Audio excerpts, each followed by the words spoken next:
Une soirée de Ligue des Champions digne de ce nom avec des surprises. Le Real Madrid, tout flamenco, débarque avec sa triplette. Rodrigo, Mbappé, Vinicius, comme un film d'action sans scénario.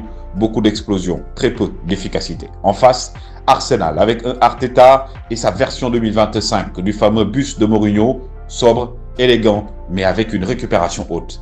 Mbappé a bien tenté de se prendre pour le sauveur dès la deuxième minute, mais en position plus illégale qu'un chauffeur sans permis.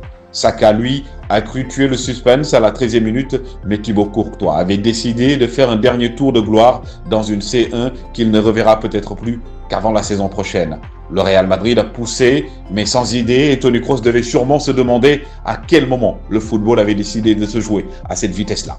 Arsenal, de son côté, jouait la partition du parfait cambrioleur. Une possession minimale, des passes chirurgicales et une seule règle. On ne court pas, on fait courir l'autre. Le premier but, une action digne d'un braquage organisé avec un Odegaard en cerveau. Certes, Vinicius a brièvement fait croire à une révolution sur une erreur de Saliba, mais Martinelli a ensuite planté le clou à la 93e minute de jeu dans le genre rappel amical pour dire que l'histoire est écrite par ceux qui défendent bien.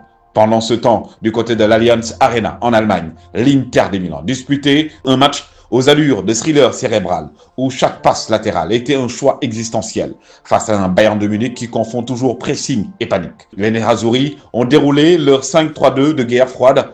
Pavard, traître à la patrie, le temps d'un soir, est monté sur un corner comme un vieux loup sorti de sa tanière pour inscrire le but de la sécurité. 2 buts partout à l'arrivée. Et un Inzaghi qui a souri pour la première fois depuis 2019. Tactiquement, l'Inter, c'est l'anti-bling-bling. Pas de folie, mais un contrôle clinique de l'espace et du temps. Leur match, une masterclass en négation de l'émotion. Bilan de la soirée, le football a rendu hommage à l'organisation, au pressing synchronisé et au coaching qui ne sourit qu'en regardant des animations tactiques. Le Real et le Bayern, eux, ont voulu jouer la roulette offensive, mais face à des machines à contrôler le temps, ils ont perdu leur jeton.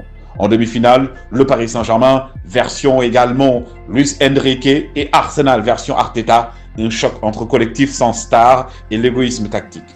L'Inter et le Barcelone, un duel où la possession rencontrera la prudence.